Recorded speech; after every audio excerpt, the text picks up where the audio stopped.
বীরভূম থেকে তৃণমূল সাংসদ শতাব্দী রায় 1,97,000 ভোটে জয়ী হয়েছেন। শনিবার 15 জুন দলের তরফে একটি পুরস্কার বিতরণী সভার অনুষ্ঠানের আয়োজন করা হয়। আর এই বিজয় উৎসবের মঞ্চেই স্থানীয় তৃণমূল নেতা শিব ঠাকুর মণ্ডল এবং তার স্ত্রী লিপিকা মণ্ডলকে ভৎসনা করলেন শতাব্দী রায়। উল্লেখ্য, শিব ঠাকুর মণ্ডলকে নিয়ে একসময় বিস্তর জলঘোলা হয়েছিল বঙ্গ রাজনীতিতে। গরু পাচার মামলায় গ্রেফতার হওয়ার পর অনুব্রত মণ্ডল যখন দিল্লিতে তাকে নিয়ে যাওয়ার তোড়জোড় করা হচ্ছিল, সেই সময় বীরভূমের এই দোর্দণ্ড প্রতাপ নেতার বিরুদ্ধে থানায় অভিযোগ দায়ের করেছিলেন শিব ঠাকুর মণ্ডল। অনুব্রত মণ্ডল তাকে পার্টি অফিসে ডেকে খুনের হুমকি দিয়েছিলেন বলে দাবি করেছিলেন তিনি। এই অভিযোগের ভিত্তির ওপরে নির্ভর করে সামান্য পিছিয়ে যায় অনুব্রত মণ্ডলকে দিল্লিতে নিয়ে যাওয়ার প্রক্রিয়া। সেই সময় শিব ঠাকুর মণ্ডল দাবি করেছিলেন যে তিনি তৃণমূলের একনিষ্ঠ কর্মী।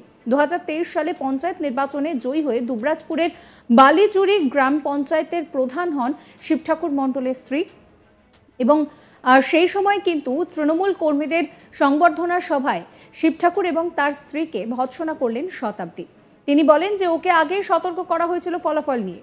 দলের অনেকেই জানিয়েছিলেন যে তারা চেষ্টা করেছেন, তাদের নিয়ে আমার কোনো রকম কোনো সমস্যা নেই, কিন্তু কিছু মানুষ বলে গিয়েছেন যে দেখে নেবেন ফলাফল কি হয়, কারো কথায় কান দেবেন না। বারবার সাবধান করেছিলাম ওকে, কিন্তু ও পাল্টা আমাকে আশ্বাস দিয়েছিল কারো কথা শুনবে না, যা হয় আমি ওর থেকে বুঝে নিই, আমি বুঝে নিলাম, ব্যাস।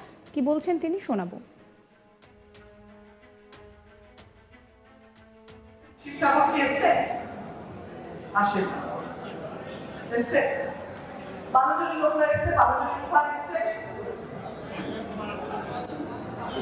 বারবার কিন্তু নির্বাচনের সময় বলেছিলাম যে আপনাদের সম্পর্কে কমপ্লেন আসছে, এলাকা ঠিক নেই, দেখুন। শিব ঠাকুরকে আমি নিজে বারবার বলেছিলাম যে বিজেপির সঙ্গে হাত মিলিয়ে চলো না, রেজাল্ট খারাপ হবে। শিব ঠাকুর বলেছিলেন যে আপনি ভাববেন না, যেটা বলছেন শুনবেন না, আমি রেজাল্ট দিয়ে দেখাবো। দেখালেন তো কতটা ভাবনা, কত জিত হলো, দেখে কত জিত হয়েছে, জিত হয়েছে, হার হয়েছে। তোমরা প্রমাণ দিতে পারেনি,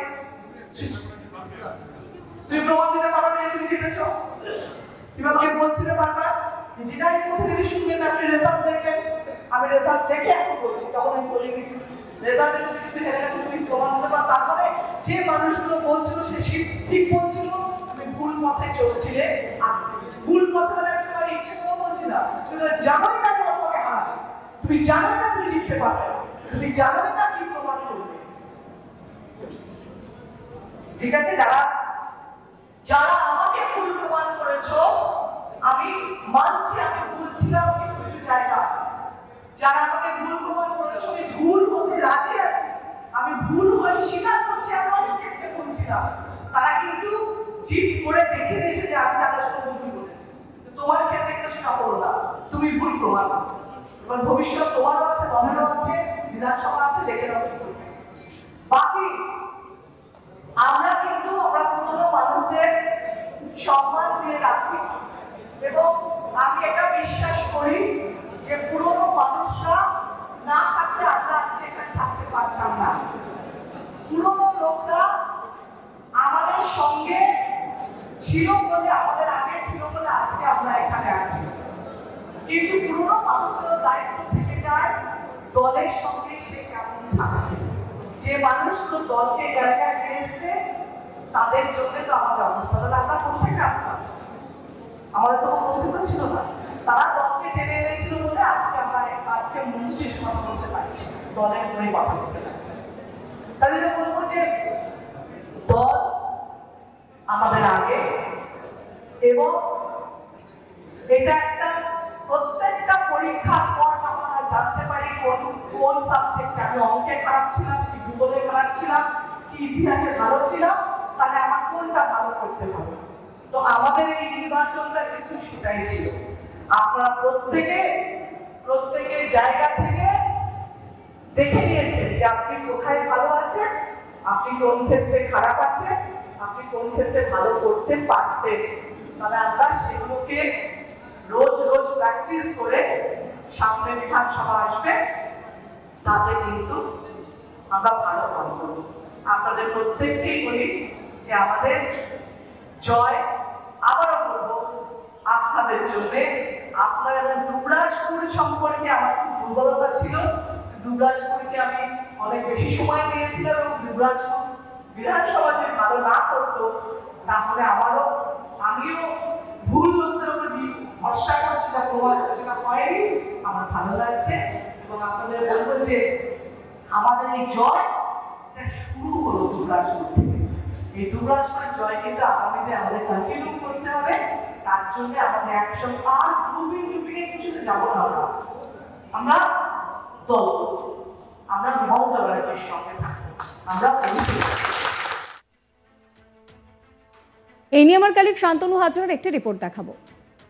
অনুব্রত মণ্ডলকে তোড়জোড় শুরু করেছিল কেন্দ্রীয় তদন্তকারী সংস্থা দিল্লি নিয়ে যাওয়ার পথে, আর সেই দিল্লির পথ আটকে দেওয়ার চেষ্টা চালিয়েছিল শিব ঠাকুর মণ্ডল।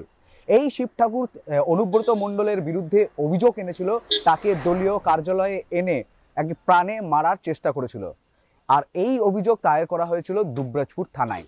ঠিক ওই সময় এই অভিযোগে কিন্তু ভেস্তে যায় রীতিমতো অনুব্রত মণ্ডলকে কিন্তু দিল্লির তিহারে যেতে বাধ্যই হয়।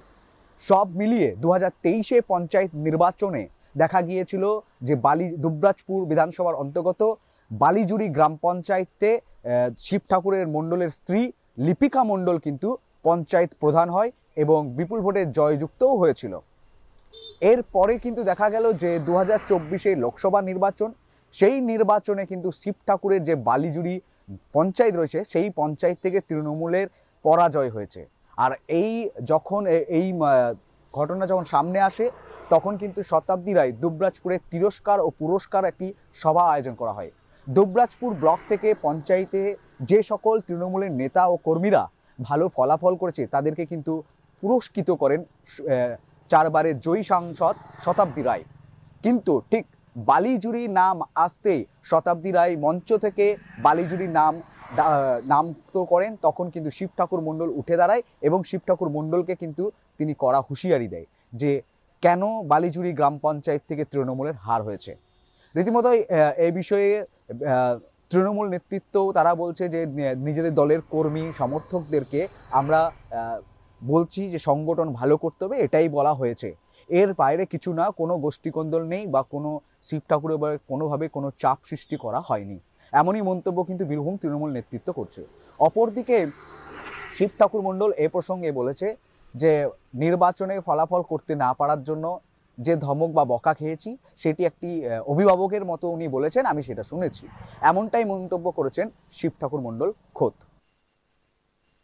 সাবস্ক্রাইব করবেন আজ তাক বাংলার ইউটিউব চ্যানেলকে, ফলো করবেন হোয়াটসঅ্যাপ চ্যানেলও।